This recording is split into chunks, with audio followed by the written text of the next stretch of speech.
Hello everyone, you are most welcome in your on YouTube channel Deep Study. Friends, in this video we will discuss about superposition principle of n charges. Question है हमारा state and explain superposition principle of n charges. तो हम लोग कुछ इस तरह से इसका डेफिनेशन लिख सकते हैं। This principle states that when a number of charges are interacting, the total force on a given charge is the vector sum of force exerted on it due to all other charges.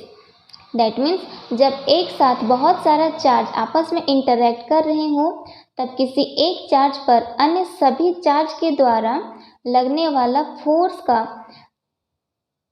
Vector sum he superposition principle कहलाता है। Let us consider n charges like q1, q2, q3, so on qn are kept in vacuum. Then the force experienced by charge q1 due to other charges is given by F total is equal to F1 plus F2 vector plus F3 vector plus plus F vector n Fn vector. That means हम लोग consider किए हैं कि Q1, Q2, Q3 और Qn charge आपस में interact कर रहे हैं। तो Q1 चार्ज पर लगने वाला टोटल फोर्स किसके बराबर होगा? F1 vector plus F2 vector plus F3 vector सारा का अलजेब्रिक नहीं वेक्टर सम के बराबर होगा।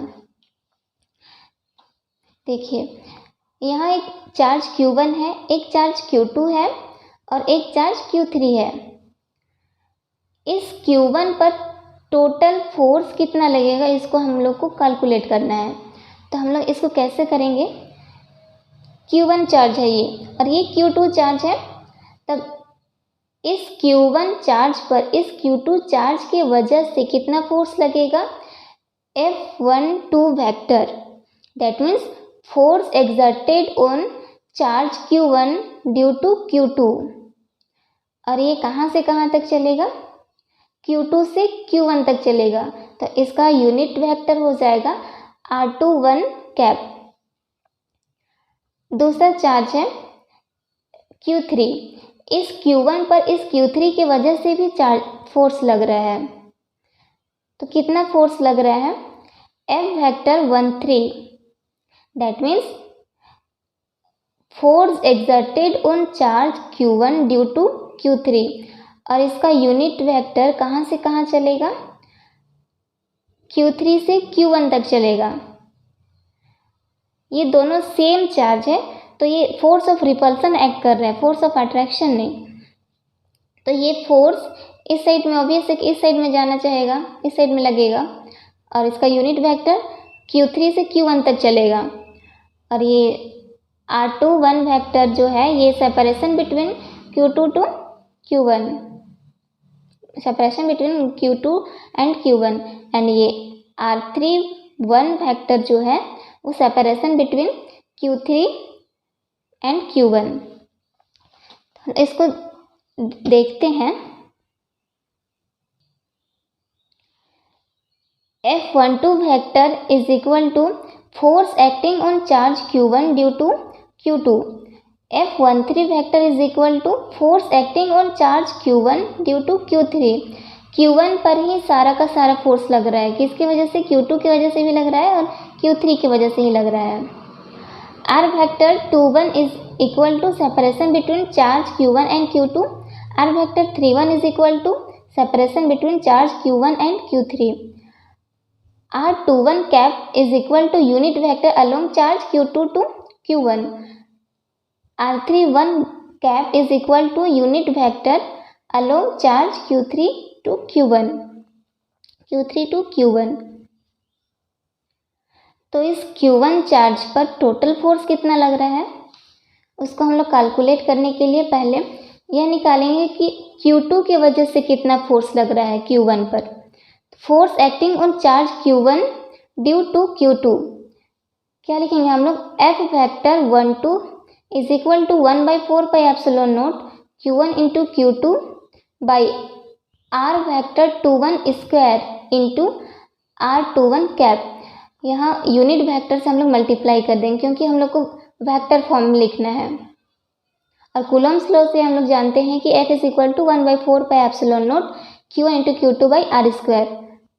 तो यहाँ सेपरेशन है r21 और यूनिट वेक्टर r21 कैप। यहाँ देखते हैं next, force acting on charge Q1 due to Q3। Q3 की वजह से Q1 पर कितना फोर्स लग रहा है? F vector 13 is equal to 1/4 pi epsilon naught Q1 × Q3/r31 vector square into unit vector से मल्टीप्लाई कर दिए इसमें r31 cap. Similarly n charge के वजह से Q1 पर कितना फोर्स लगेगा? F1n vector is equal to 1/4 pi epsilon naught into Q1 × Qn/rn1 vector into rn1 cap. ये इसका यूनिट वेक्टर यूनिट वेक्टर है। यूनिट वेक्टर से मल्टीप्लाई कर दिए क्योंकि हम लोग यहाँ वेक्टर फॉर्म में लिख रहे हैं। तो Q1 चार्ज पर टोटल कितना फोर्स एक्ट हो रहा है?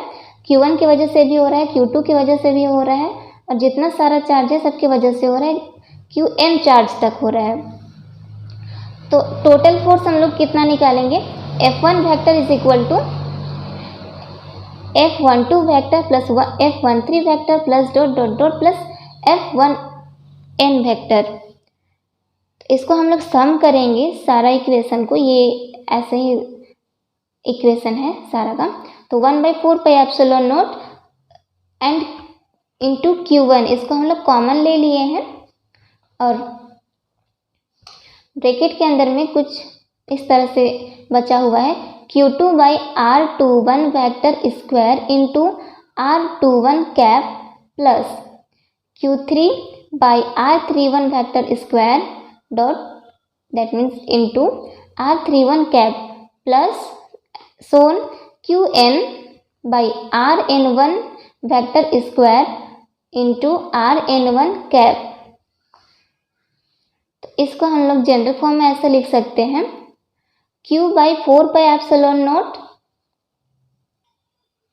समेशन, यहाँ देखिए I इज इक्वल टू 2, कहाँ से कहाँ तक जा रहा है? Q2 चार्ज से Qn चार्ज तक जा रहा है, तो I is equal to 2n।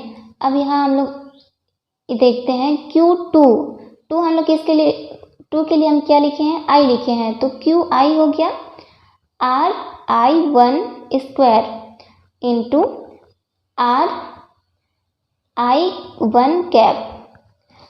कहाँ से कहाँ तक जाएगा? 2 से n तक जाएगा, तो इसी के लिए हम लोग समेशन का यूज किए हैं। तो उम्मीद है आपको ये सुपरपोजिशन प्रिंसिपल ऑफ चार्ज समझ में आ गया होगा, और प्लीज़ आप इस वीडियो को लाइक कीजिए और सब्सक्राइब कीजिए चैनल को। Thank you.